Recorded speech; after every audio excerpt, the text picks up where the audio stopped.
सर्वांना ह्या सकाळच्या शुभेच्छा देत आहे. आपण कालपासून देवाच्या गौरवाच्या द्वारे किंवा देवाच्या कृपेने महत्वाच्या विषयाची हाताळणी करत आहोत आणि तो विषय म्हणजे मंडळी. आणि मंडळी विषय आपण काल पाहिलं. अगदी खोल आपण विचार केला की मंडळीचं मूळ, मंडळीची बायबल मधील अर्थ आणि मंडळी म्हणजे काय. जवळपास आपण महत्वाच्या काही गोष्टी काल आपण शिकलेलो आहोत. आणि आज पुढील गोष्टी आपण पाहत असताना दुसऱ्या भागामध्ये तर मंडळी ही एक शरीरा समान मंडळी आहे आणि मंडळीला शरीर असं रूपक दिलेलं आहे. आणि जर आपण पाहिलं शरीराचं रूपक का दिलेलं आहे तर मंडळी हे ख्रिस्ताचं शरीर आहे. कारण आपण काल पाहिलं ख्रिस्त कोण आहे, मंडळीचा मस्तक आहे. आणि म्हणून ख्रिस्त जर मंडळीचं मस्तक आहे तर ती मंडळी शरीरासमान आहे. उदाहरण जर आपण पाहिलं उत्पत्तीच्या पुस्तकामध्ये आदाम जेव्हा एकटा होता त्यावेळेस परमेश्वर म्हणाला की आदाम एकटा नसावा, म्हणून देवाने काय केलं, त्याला रूपाची सहायता स्त्री निर्माण केली. आणि ती कशी केली, ती त्याच्या हाडातलं हाड आणि मांसातलं मांस. आणि म्हणून परमेश्वर मंडळीला त्याची स्त्री, त्याची वधू असं रूपक सुद्धा प्रकट करण्याच्या पुस्तकामध्ये आपल्याला पाहायला मिळते. आणि म्हणून मंडळी जर देवाचे आहे, मंडळी जर ख्रिस्ताचे आहे, तर देवाची इच्छा आहे की मंडळीतील जे ऐक्य आहे ते ऐक्यामध्ये मंडळी असणं गरजेचे आहे. आणि मंडळी संपूर्ण मंडळीच्या संदर्भात प्रत्येक सभासदाचा कार्यसंबंध यावरील भर शरीर या रूपकाद्वारे दर्शवलेला आहे. इपिस्कारस पुस्तक याचा दुसरा अध्याय, इपिस्कारस पत्र याचा दुसरा अध्याय 16 वचन असं म्हणतं, वधस्तंभ आणि सर्व विश्वासकांचा एका शरीरामध्ये देवाशी समेट घडवून आणतो. वधस्तंभ जो आहे तो विश्वासकांचा एका शरीरामध्ये देवाशी संबंध घडवून आणतो. नाही का, आपण पाहतोय आपल्या सर्वांना माहित आहे की प्रभू येशू ख्रिस्ताने तुमच्या आणि माझ्या जगाच्या पापासाठी त्या वधस्तंभावर आपला प्राण दिलेला आहे. आणि तोच वधस्तंभ ख्रिस्तासंगती जगातील लोकांचा म्हणजे तुमचा माझा समेट घडवून आणतो आणि आपण त्याची मंडळी त्याच वेळेस बनतो. पुढे म्हटलेलं आहे पहिली कोरिंथीचा 12वा अध्याय 13 वचनामध्ये, पवित्र आत्म्याद्वारे ज्यांचा बाप्तिस्मा एक शरीर मंडळी होण्यासाठी झालेला आहे. संत पौल इथं म्हणतोय की पवित्र आत्म्याच्या द्वारे ज्यांचा बाप्तिस्मा झालेला आहे त्याद्वारे सुद्धा ख्रिस्ताचं शरीर आणि त्याची मंडळी म्हणून होण्यासाठी काय होत आहे, त्याचा एक फायदा होत आहे किंवा पवित्र आत्म्याच्या द्वारे जे घडत आहे त्याद्वारे काय होत आहे, आपण त्याची मंडळी बनत आहोत. आणि मग पुढे म्हटलेलं आहे की शरीर या नात्याने मंडळी ख्रिस्ताच्या शरीरापेक्षा काही कमी नाही. जर ख्रिस्ताचं शरीर आहे आपण विश्वासाच्या द्वारे, बाप्तिस्माच्या द्वारे, तर ख्रिस्ताच्या शरीरापेक्षा आपण काही कमी नाही. इपिस्कारस पत्र याचा पहिला अध्याय 23 वचनामध्ये असं म्हटलेलं आहे. आणि अवयवाद्वारे तो आपली परिपूर्णता विदित करतो. विश्वासक त्याच्या शरीराचे अवयव आहेत. इपिस 5:30 मध्ये म्हटलेलं आहे. परिणामी आपले सामर्थ्य, अनुग्रह याद्वारे प्रत्येक खऱ्या विश्वासकाला तो आध्यात्मिक जीवन देतो. आणि त्याद्वारे वचन म्हणतोय की प्रत्येक खऱ्या विश्वासकाला तो आध्यात्मिक जीवन देतो.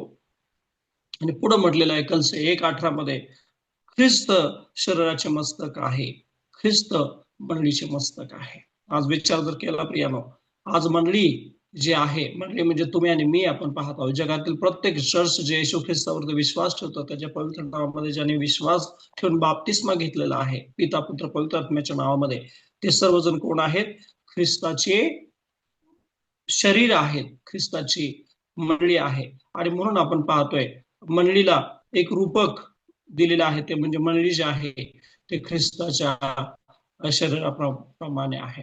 आणि ख्रिस्ताचं जे शरीर आहे ते ख्रिस्ताचं शरीर हे पवित्र होतं.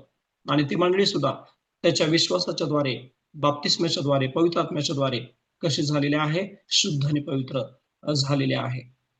पुढे आपण पाहणार आहोत दुसरं रूपक दिलेलं आहे, ते म्हणजे ती मंडळीला मंदिरासमान पाहण्यात आलेलं आहे किंवा मंदिरासमान ते मंडळी आहे असं म्हटलेलं आहे.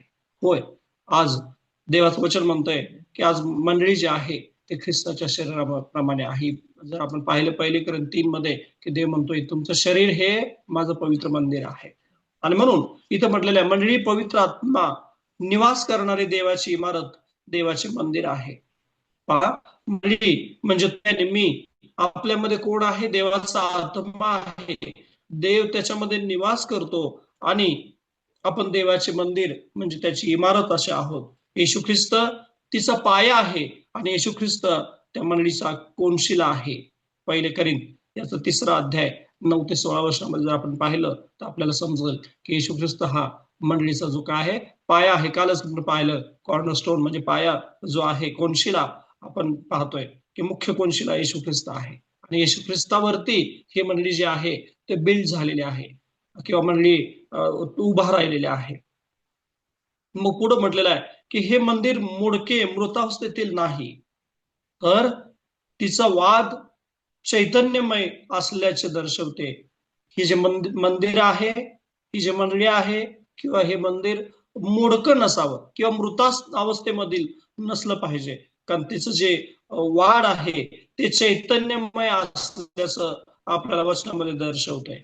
जर पहिले पेत्राचा 2रा अध्याय 4 ते 6 वर्षामध्ये जर पाहिलं तर पेत्र आपल्याला म्हणतो की हे मंदिर जे आहे ते जिवंत अवस्थेमध्ये आहे. आज विचार करूया आपण की अशा पद्धतीने आज ख्रिस्ताचं शरीर किंवा ख्रिस्ताचं मंडळी म्हणून एक मंदिराप्रमाणे आपण मंडळी आहे का, तुम्ही मी आहे का? पेत्राने म्हटलंय की जसा ख्रिस्त जिवंत धोंडा आहे तसंच विश्वासक जिवंत धोंडे आहेत आणि त्यांचे मिळून आध्यात्मिक मंदिर बनते. जसा ख्रिस्त जिवंत आहे तसं जे त्याचे विश्वासक आणि ख्रिस्त मिळून त्याचं जिवंत मंदिर बनतं. कारण का? आपल्या सर्वांचा विश्वास आहे की येशू ख्रिस्त जिवंत आहे, येशू ख्रिस्त जिवंत आहे आणि मग मंडळी पण तशा पद्धतीने जिवंत असणं खूप महत्वाचं आहे असं आपल्या लक्षात येतंय. इथं म्हटलेल्या स्थानिक जी मंडळी आणि एकंदरीत संपूर्ण मंडळी यांच्या पावित्र्यावर मंदिर या रूपकाद्वारे भर देण्यात आलेला आहे. आता जर आपण पाहिलं ख्रिस्त मंडळीला मंदिरा समान का म्हणतोय किंवा मंदिर का म्हणतोय, मंदिराचं रूपक का इथं दिलेलं आहे, तर इथं म्हटलेलं आहे की त्यांच्या पावित्र्यावर, कारण जे देवाचं मंदिर तो म्हणतोय माझं मंदिर तुम्ही आहात, याचा अर्थ काय की त्यावेळेस आपण ख्रिस्ताचा स्वीकार केला नाही पवित्र आत्म्याच्या द्वारे किंवा बाप्तिस्माच्या द्वारे, पवित्र आत्म्याच्या द्वारे बाप्तिस्मा घेऊन तोपर्यंत आपण अपवित्र असे होतो. मात्र ज्यावेळेस आपण बाप्तिस्मा घेतलेला आहे त्यावेळेस वचनातून सांगायचं देवाला की आज तुम्ही काय झालेला आहात किंवा मी काय झालेला आहोत, तर पवित्र मी आणि तुम्ही झालेला आहोत. आणि मग आपण लक्षात घेऊया की खरोखरच आज आपण देवाचं पवित्र मंदिर आहोत का? कारण इथं पुढे स्पष्ट म्हटलेलं आहे, पहिले करिंथ्याचा 3रा अध्याय 17 वचनामध्ये पौल म्हणतोय की देवाचे मंदिर पवित्र आहे, देवाचे मंदिर पवित्र आहे. इथं थोडस आपण लक्ष देणं खूप गरजेचं आहे, कारण देव याच्यामध्ये खूप महत्वाचं आणि गांभीर्याचं शब्द पौलाच्या द्वारे इथं तुम्हाला मला बोलत आहे, पौल बोलत आहे की देवाचे मंदिर पवित्र आहे आणि जर कोणी देवाचं मंदिर भ्रष्ट करतो तर देव त्याचा नाश करील. जर कोणी देवाचं मंदिर म्हणजे स्वतःला भ्रष्ट करत असेल, तुम्ही आणि मी किंवा जगातला कोणताही ख्रिस्ती व्यक्ती, तर ते देवाचं मंदिर तुम्ही मी आहात हे आज आपण ओळखलं पाहिजे. कारण पौल म्हणतोय तुम्हाला माहित नाही काय तुम्ही देवाचं मंदिर आहात, देवाचं मंदिर पवित्र आहे आणि जर कोणी असं करत असेल तर देव त्याचं काय करेल? नाश करेल. अविश्वासकाशी, आणि मग तो पवित्र मंदिर भ्रष्ट कसं होतं? मग आता थोडस स्पष्ट इथं केलेलं आहे, स्पष्टता त्याची आपण पाहणार आहोत. मग देवाचं मंदिर जे आहे म्हणजे तुम्ही आणि मी ख्रिस्ताचं शरीर किंवा मंडळी म्हणून आपण भ्रष्ट कधी होतोय किंवा कसं होतोय? तर अविश्वासकाशी घनिष्ठ संबंध, अविश्वासकाशी आपण जर घनिष्ठ संबंध जोडले तर पुढे म्हटलेलं आहे की देवाच्या पवित्र स्वभावाविरुद्ध आहे म्हणून ते आपण काय केलं पाहिजे? टाळले पाहिजे. अविश्वासकाशी संबंध का जोडले नसले पाहिजे? आता ते संबंध म्हणजे कोणते संबंध आहे? तर इथं म्हटलेलं आहे की कारण नीती व स्वैराचार याची भागी होणार नाही, कारण नीतिमान आणि स्वैराचार यांची भागी होणार नाही. आणि मग त्याचे जे संबंध आहे त्याचा अर्थ पुढे काय आहे? आणि देवाच्या मंदिराचा मूर्ती बरोबर मेळ कसा बसणार? देवाचं जे मंदिर आहे त्याचं मूर्ती बरोबर मेळ कसा बसणार? कारण मूर्ती म्हणजे प्रतिमा. जर मूर्तीविषयी आपण पाहायला गेलो असतो तसं 115 मध्ये म्हटलेलं आहे की पाय आहेत चालता येत नाही, कान आहेत ऐकता येत नाही, मुख आहे बोलता येत नाही, तर आज त्याच्या संगती कसा मेळ बसणार? कारण आपला देव जो आहे तो जिवंत देव आहे. मग मूर्ती संगती त्याचा कसा मेळ बसणार? आणि म्हणून जे अविश्वासक आहेत, जे ख्रिस्त विरोधी आहेत, त्यांच्या संगती आपण घनिष्ठ संबंध जोडू शकत नाही. मग ते संबंध कोणते आहेत? तर पहिली गोष्ट, ते संबंध कोणकोणत्या भागामध्ये येतात? दोन गोष्टी त्याच्यामध्ये आहेत. त्यांच्या संगती आपण व्यापार किंवा धंदा करू शकत नाही, केला नसला पाहिजे. आणि दुसरी गोष्ट जी आहे ती त्यांच्या संगती आपण विवाहबद्ध झालं नसलं पाहिजे. कारण मूर्तीशी पवित्र देवाचा मेळ कसा बसणार असं म्हटलेलं आहे. मंडळीला मान सन्मानाचे स्थान प्राप्त झाले पाहिजे, कारण देव तिला सर्वश्रेष्ठ स्थान देऊन तिचा आदर करतो. आणि मंडळीला मान सन्मानाचं स्थान जे आहे तो ख्रिस्तच देऊ शकतो. आणि म्हणून इथं म्हटलेलं आहे की तिला सर्वश्रेष्ठ स्थान जे आहे ते देवच देऊ शकतो, दिले आहे देवाने. आणि मंडळीला काय केलेलं आहे? मंडळीचा त्याने काय केलेला आहे? आदर आणि सन्मान केलेला आहे. आज आपण देवाचे मंडळी आहोत, देवाचे आपण मंदिर आहोत. मंडळी देवाचे मंदिर आहोत. आपण थोडस त्याच्यामध्ये विचार करणं खूप गरजेचं आहे. पुढे म्हटलेलं आहे, अजून एक दुसरं रूपक दिलेलं आहे, ते म्हणजे मंडळी जी आहे ती नवरी समान आहे. नवरी म्हणजे वधू समान आहे. आणि येशू ख्रिस्त जो आहे तो आपला वर आहे. आणि आपण पाहायला मिळतोय प्रकटीकरणाच्या पुस्तकामध्ये वर जो आहे तो त्याच्या वधूला घेण्यासाठी येत आहे. त्याचं दुसरं येणं म्हणजे प्रभू येशू ख्रिस्ताच्या दुसऱ्या येण्याला वर आणि वधूचं मिलाफ किंवा एकत्रित होणं हे आपण पाहायला मिळतोय रूपकाच्या द्वारे. तर इथे म्हटलेलं आहे नवरी मंडळीचे मस्तक आहे. नवरी मंडळीचं मस्तक आहे, प्रतीक आहे. आणि नवरा प्रभूचे प्रतीक आहे. नवरी मंडळीचं प्रतीक आहे आणि नवरा प्रभूचे प्रतीक आहे. प्रभू गांभीर्याने प्रतिज्ञा करतो, मी तुला सर्व काळची आपली वाग्दत असे करीन. धर्माने व न्यायाने व ममतेने व दयेने मी तुला वाग्दत असे करीन. होशेयाच्या दुसऱ्या अध्यायामध्ये आपल्याला 19व्या वचनामध्ये पाहायला मिळते. प्रभू म्हणतोय, प्रभू येशू ख्रिस्त म्हणतोय की मी गांभीर्याने प्रतिज्ञा करतोय की तुला सर्व काळची आपली वाग्दत असे, सर्व काळासाठी प्रभू म्हणतोय की मी तुला वाग्दत असे करीन. धर्माने न्यायानं ममतेने व दयेने मी तुला वाग्दत असे करीन. आणि पुन्हा तो खात्री देऊन म्हणतोय की मी तुझा लग्नाचा नवरा आहे. इर्मयाचा 3रा अध्याय 14 वचन. म्हणजे देव प्रभू येशू ख्रिस्त स्वतः हे सांगून पुन्हा एकदा तो नवरीला, वधूला आणि रिमाइंड करतोय की मीच तुझा लग्नाचा नवरा आहे. आज प्रियानो, लग्नाचा नवरा त्याच्या पत्नीला सोडू शकत नाही. तसं कारण ते वाग्दत झालेले आहेत. आणि तसंच येशू ख्रिस्त म्हणतोय मी तुझ्या लग्नाचा नवरा आहे. पौल सुद्धा 2 कोरिंथ 11:2 मध्ये म्हणतोय की तुम्हाला शुद्ध कुमारी असे ख्रिस्ताला सादर करावे. तुम्ही स्वतःला शुद्ध कुमारी असे ख्रिस्ताला सादर करावे. ज्यावेळेस तो येशू ख्रिस्त दुसऱ्यांदा येणार आहे त्यावेळेस मंडळीला तो म्हणतोय, कारण तुम्ही नवरी आहात, तुम्ही वधू आहात त्याची. आणि म्हणून ख्रिस्ताला तुम्ही शुद्ध कुमारी म्हणून सादर केलं पाहिजे. कारण का मंडळीसाठी ख्रिस्त प्रेम इतके सखोल आणि टिकाऊ होते की त्याने तिच्यासाठी स्वतःचे समर्पण केले. एवढं प्रेम येशू ख्रिस्त करतोय मंडळीवरती, एक वधू म्हणून, त्याची वधू आणि तो वर म्हणून. तो म्हणतो त्यानं काय केलेलं आहे? स्वतःला समर्पित केलेलं आहे. इफिस 5:25 मध्ये आपल्याला पाहायला मिळत आहे. त्याने हे स्वार्पण अशासाठी केले की पुढे पौल कंटिन्यू करतोय 26व्या वचनामध्ये, त्याने हे अशासाठी केले की तिला त्याने वचनाच्या द्वारे जल स्नानाने स्वच्छ करून पवित्र करावे. आणि ही जी मंडळी आहे, जी वधू समान आहे, ते वधू जे आहे ते कशाने तिच्यामध्ये शुद्धता किंवा क्लिननेस येणार आहे? तर त्याचं कारण हे आहे, तर प्रभू येशू ख्रिस्त त्यांना रोज त्याच्या वचनाच्या द्वारे स्वच्छ करत आहे. मात्र प्रश्न हा तुम्ही मी स्वतःला विचारला पाहिजे की आज मंडळी या नात्याने आज आपण आपल्या जीवनामध्ये ह्या गोष्टी घडत आहेत का? कारण आपण ख्रिस्ताचे वधू आहोत, ख्रिस्ताचे आपण काय आहोत? पत्नी आहोत. आणि विशेष म्हणजे आज ह्याचा विचार आपण करणं खूप महत्वाचं आहे. पुढच्या रूपकाकडे आपण जाणार आहोत. तर ते रूपक आहे ते म्हणजे मंडळी ही वरील यरुशलेम समान अशी मंडळी आहे. वरील यरुशलेम समान अशी मंडळी. आता वरील यरुशलेम म्हणजे नेमकं काय? तर त्याच्याविषयी आपण थोडस पाहणार आहोत. यरुशलेम नगरीला पवित्र शास्त्रात सियोन असं म्हटलेलं आहे.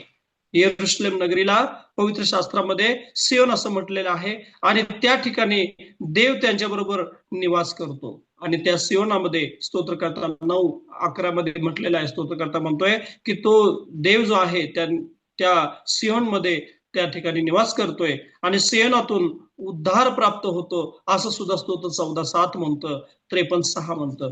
आणि नगरी सर्व पृथ्वीचा आनंद होणार होती, आणि ती जी नगरी आहे ती सर्व पृथ्वीचा आनंद होणार होती, स्तोत्र 48:2 मध्ये म्हटलेलं आहे. आणि पुढे आपण पाहिलं, थोडस डीप आपण थोडं जर पाहिलं, आपल्याला पुढे समजून येतंय की नवा करार मंडळीवरील येरुशलेम असल्याचं दर्शवते. नवा करार जो आहे ते मंडळीला वरील येरुशलेम असल्याचं दर्शवतो. ते कसं काय, त्याचा विचार करूया. कारण वरील येरुशलेम पृथ्वीवरील येरुशलेमाची आध्यात्मिक प्रतिमा आहे. हे आपल्याला कुठं पाहायला मिळतंय? गलतीकारपत्र याचा 4 अध्याय 26 मध्ये पाहायला मिळतंय. काय पाहायला मिळतंय? तर वरील येरुशलेम पृथ्वीवरील येरुशलेमाची आध्यात्मिक प्रतिमा आहे. कोणती प्रतिमा आहे? आध्यात्मिक प्रतिमा आहे. आणि या येरुशलेमाच्या नागरिकांचे नागरिकत्व कुठे आहे? स्वर्गात आहे. फिलिप्पी 3:20 मध्ये आपल्याला मिळतंय पाहायला की आपलं जे नागरिकत्व आहे हे जगामध्ये आपलं तुमचं माझं नाही आहे, ह्या पृथ्वी तलावरती नाही आहे, तर तुमचं माझं नागरिकत्व जे आहे ते कुठं आहे? स्वर्गामध्ये आहे. आणि ते आत्म्याप्रमाणे जन्मलेल्या अभिवचनाची संतती आहेत. पहा किती सुंदर म्हटलेलं आहे, ते आत्म्याप्रमाणे जन्मलेल्या अभिवचनाची संतती आहेत आणि ख्रिस्ताने दिलेल्या स्वातंत्र्याचा ते मनमुराद आस्वाद घेत आहेत. नियमशास्त्राने नीतिमान ठरवण्याच्या संबंधाखाली ते कदापि राहिले नाहीत. आत्म्यामध्ये विश्वासाच्या द्वारे नीतिमानाच्या आशेची ते आतुरतेने वाट पाहत राहतात आणि त्यांची खात्री झालेली आहे की ख्रिस्तामधील प्रेमप्रेरित क्रियाशील विश्वास त्यांना नागरिकत्व देतो. आता इथं खूप महत्वाचं आहे, गलतीकारपत्रामध्ये संत पौल 5 अध्याय 5 आणि 6 वचनामध्ये तो म्हणतोय की आपल्याला स्वर्गाचं जे नागरिकत्व आहे, सार्वकालिक जीवनामध्ये स्वर्गाचं जे नागरिकत्व आहे ते कधी मिळणार आहे? तर तुमचा माझा जो विश्वास आहे तो विश्वास क्रियाशील विश्वासामध्ये जर असेल, आपला जर विश्वास कृतीमध्ये येत असेल, तर आपल्याला काय होणार आहे की ख्रिस्ताचं जे स्वर्गातील नागरिकत्व आहे ते तुम्हाला मला काय होणार आहे? प्राप्त होणार आहे. या गौरवी जमावात, आता पुढे म्हटलेलं आहे, या गौरवी जमावात जे आहेत ते सियोन पर्वत, या गौरवी जमावात कोण गौरवी जमावत असतील? ज्यांचा विश्वास कृतीमध्ये आहे ते जिवंत देवाचे नगर म्हणजे स्वर्गीय येरुशलेम. आता या लोकांना जिवंत देवाचे नगर म्हणजे स्वर्गीय येरुशलेम, लाखो देवदूत, स्वर्गातील यादीतल्या ज्येष्ठांचा समाज व मंडळी, सर्वांचा न्यायाधीश देव, पूर्ण केलेल्या नीतिमानाचे आत्मे यांच्या जवळ आले आहेत. आता हे आपल्याला पाहायला मिळतं इब्री लोकासपत्र याचा 12 अध्याय 22 आणि 23 वचनामध्ये. आता ह्या लोकांना जे त्यांचा विश्वास कृतीमध्ये आहे त्या लोकांना ही सुसंधी देवाने दिलेली आहे. आणि म्हणून प्रियानो, आज आपण ह्याचा विचार करणं गरजेचं आहे. पुढच्या रूपकाकडे आपण जाणार आहोत आणि तो म्हणजे मंडळी ही कुटुंबा समान मंडळी आहे. आज जसं प्रत्येक कुटुंबाचं मस्तक त्या कुटुंबाचा फॅमिली होल्डर असतोय, कुटुंब प्रमुख असतोय, तसं आज देवाच्या कुटुंबाचा जो मुख्य आहे तो म्हणजे कोण आहे किंवा असणार आहे? येशू ख्रिस्तच आहे. आणि पुढे म्हटलेलं आहे की स्वर्गातील व पृथ्वीवरील मंडळी कुटुंबा समान आहे. इफिसियन्स पत्रामध्ये आपल्याला पाहायला मिळते, संत पौल म्हणतोय 3 अध्याय 15 वचनामध्ये, स्वर्गातील आणि पृथ्वीवरील मंडळी कुटुंबा समान आहे. या मंडळीमध्ये लोक कसे सामील होतात याचे वर्णन करण्यासाठी 2 रूपकाचा उपयोग करण्यात आला. मग ह्या मंडळीमध्ये, देवाच्या कुटुंबामध्ये लोक कसे सामील होतात याच्या 2 गोष्टी आहेत. आणि एक म्हणजे दत्तकपणा, रोमकरपत्र याचा 8 अध्याय 14 ते 16 वचनामध्ये, आणि इफिसियन्सच्या पुस्तकामध्ये 1 अध्याय 4 ते 6 वचनामध्ये. आणि पहिली गोष्ट कोणता आहे की दत्तकपणा, आणि दुसरी जी गोष्ट आहे तो नवा जन्म. नवा जन्म आपण जर पाहिलं योहान शुभवर्तमान याचा 3 अध्यायामध्ये 8व्या वचनामध्ये आपल्याला पाहायला मिळतंय, जेव्हा निकोदेमस येशू ख्रिस्ताला भेटायला येतोय तेव्हा येशू ख्रिस्ताला तो सार्वकालिक जीवनाविषयी प्रश्न विचारत असताना तर तो येशू ख्रिस्त म्हणतोय, पाण्याने आणि आत्म्याने जन्मल्याशिवाय स्वर्गाच्या राज्यात प्रवेश नाही किंवा नवा जन्म होत नाही. म्हणजेच काय? देवाच्या कुटुंबामध्ये सहभागी होऊ शकत नाही असं येशू ख्रिस्त इन शॉर्ट त्याला सांगतोय. तर पुढे म्हटलेलं आहे, ख्रिस्तावरील विश्वासाद्वारे नवीन बाप्तिस्मा पावणारे यापुढे गुलाम नाही. ख्रिस्तामध्ये विश्वास पावणारे यापुढे गुलाम नाहीत. संत पौल गलतीकाराच्या पुस्तकामध्ये म्हणतोय, आणि ते गुलामी जी आहे ते पापाची गुलामी नाहीये. देव म्हणतोय पौलाच्या द्वारे की तुम्ही गुलाम नाहीयेत, तुम्ही कारण विश्वास ठेवलेला आहात. पापाचे गुलाम तुम्ही होता, आता तुम्ही काय झालेला आहात? मुक्त झालेला आहात. तर नव्या करारनाम्याप्रमाणे आपल्या जीवनात राखणारे स्वर्गीय पित्याचे मुले आहात. आता देव काय करतोय? गुलामांना दत्तक म्हणून स्वीकारतोय आणि ते काय होतात? त्याची मुलं होतात. अगोदर त्यांचं आयुष्य दत्तकपणामध्ये होतं, पापाची गुलामगिरीमध्ये त्यांचं होतं, गुलामीमध्ये ते होते. मात्र आता आपण पाहतोय की देव प्रभू येशू ख्रिस्त त्यांना दत्तक असे स्वीकारतोय. आणि पुढे म्हटलेलं आहे की ते आता पित्याची मुले आहेत. गलतीपत्राचा 3रा अध्याय 26 आणि 26 वचनापासून आपण पाहिलं तर. आणि आता त्या लोकांची, त्या मुलांची अवस्था काय आहे? आता ते देवाच्या घरचे, विश्वासाच्या घरचे झालेले आहेत. आता ते लोक देवाची मुलं बनतात विश्वासाच्या द्वारे, बाप्तिस्माच्या द्वारे. आणि देव त्यांना दत्तक घेतोय. दत्तक घेतोय म्हणजेच देवाचं जे घर आहे त्यांच्या विश्वासाच्या द्वारे, ते देवाचं घर त्याच्या मुलांचं बनतं. प्रियानो, हा किती मोठा अनुभव मंडळीसाठी, अर्थात तुमच्या माझ्यासाठी आहे. आज हे पाहणं खूप गरजेचं आहे. आपण जर पाहिलं, कुटुंब या रूपकाद्वारे काळजी वाहू मंडळी असे प्रगट होते. त्या ठिकाणी लोकांचा मान सन्मान करण्यात येतो. पहा, कुटुंबाचे सभासद या नात्याने देव म्हणतोय की त्या लोकांचा मान सन्मान देव करतोय. आणि त्या कुटुंबामध्ये, म्हणजे देवाच्या कुटुंबामध्ये, तसंच तुमच्या माझ्या कुटुंबामध्ये हे असावं अशी देवाची इच्छा आहे. प्रेम, आपुलकी दाखवण्यात येते आणि त्यांना किंमत, मोल देण्यात येतं. ते दिलं पाहिजे आपल्या कुटुंबात, कारण तो देव देतोय. आणि येथे परस्पराच्या सहाय्याची जाणीव होते. येथे विविध दानांचा विकास करण्यात येतो. लोकांची प्रगती होते. तेथे प्रत्येकाची परिपूर्ती होते. प्रत्येकाची परिपूर्ती होते. आणि याद्वारे जबाबदारी ओळखणे, आध्यात्मिक मातापित्यांचा मान राखणे. आध्यात्मिक मातापिता मंडळीमध्ये कोण आहे त्याचा विचार करूया आपण. कोण आहेत आध्यात्मिक मातापिता? आपण त्यांचा मान सन्मान करतो का? तर कुटुंबामध्ये ते घडलं पाहिजे, कारण हे जे कुटुंब आहे ते पृथ्वीवरील नाही, तर स्वर्गातील देवाचं कुटुंब आहे. आणि त्याची प्रॅक्टिस आत्ताच आपण तुमच्या माझ्या घरामध्ये करणं गरजेचं आहे. आणि आध्यात्मिक बंधू भगिनींची दक्षता घेणे, याही गोष्टी ध्वनित होणार. आणि ज्या प्रेमाद्वारे निस्सीम एकनिष्ठा निर्माण होऊन बळकटी प्राप्त होते, ते प्रेम एकमेकांमध्ये हगोदर होईल, हेही शेवटी यामध्ये सामावलेले आहे. ते जे प्रेम आहे ते अतूट असं होईल. त्या शब्दाचा अर्थ अतूट असं होईल. आणि आज त्यामध्ये काय झालेले आहेत ते, ह्या सर्व गोष्टी त्याच्यामध्ये सामावलेल्या आहेत. आणि पुढे म्हटलेलं आहे, एक कुटुंब या नात्याने मंडळीमधील लोकांचा स्वभाव आणि प्रवृत्ती विविध रंगी असून ते एकमेकाला सहाय्य करतात. आज जी मंडळी आहे, कुटुंबासमान जी मंडळी आहे, ती एकमेकाला सहाय्य करणारी मंडळी असावी अशी देवाची इच्छा आहे. व आनंद उपभोगतात देवाचे लेकर म्हणून. व्यक्तित्व न गमावता ऐक्याने राहण्याचे ते शिकतात. आता कुटुंबामध्ये ह्याच गोष्टी असतात. बरेचदा ऐक्याने कुटुंबातले लोक राहत असतात आणि ते राहिले पाहिजेत. आज देवाची इच्छा आहे की देवाचं कुटुंब या नात्याने आज आपण काय केलं पाहिजे, ह्या गोष्टीचा विचार केला पाहिजे.